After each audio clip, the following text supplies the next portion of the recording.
السلام علیکم دوستوں، ویلکم کرتا ہوں عرب نیوز پاکستان یوٹیوب چینل میں۔ امید کرتا ہوں اب سب دوست خیر و عافیت سے ہوں گے۔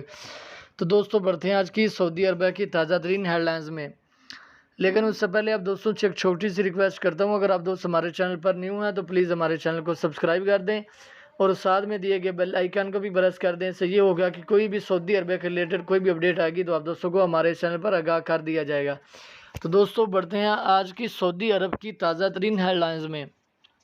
سعودی عرب غیر ملکیوں کے لیے بھی سفری پابندی کا خاتمہ آپ مملکت آ سکتے ہیں۔ ریاض سعودی حکومت نے 2 مئی کو اعلان کیا کہ مقامی شہریوں پر عائد بیرون ملک سفر کی پابندی 17 مئی کو ختم کر دی جائے گی، لیکن اس دوران غیر ملکیوں پر عائد سفری پابندی کے خاتمے پر اور مملکت آمد کے متعلق کوئی بات نہیں کی گئی۔ سعودی وزارت داخلہ کی جانب سے کیے گئے اعلان میں غیر ملکیوں کے سعودی عرب آنے پر سفری پابندیوں کے حوالے سے کچھ بھی نہیں کہا گیا، جس کے بعد یہ کہنا قبل از وقت ہوگا کہ سفری پابندیاں ختم کر کے غیر ملکیوں کو بھی 17 مئی کے بعد مملکت آنے دیا جائے گا۔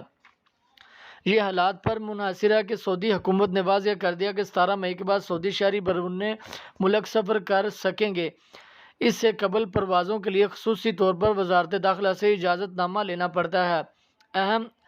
اب ہر وقت کی رکاوٹیں ختم کر دی جائیں گی۔ ویکسین کے دوران خوراک کے لینے والے سعودی شہری 17 مئی سے بآسانی باہر کے ممالک کا سفر کریں گے۔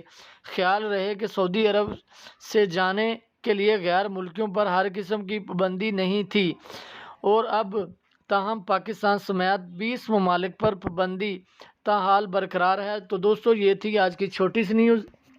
اگر نیوز پسند آئی ہے تو زیادہ سے زیادہ لائک اور شیئر کر دیں۔ تو ملتے ہیں ایک اور نئی نیوز میں، تب تک کے لیے اللہ حافظ۔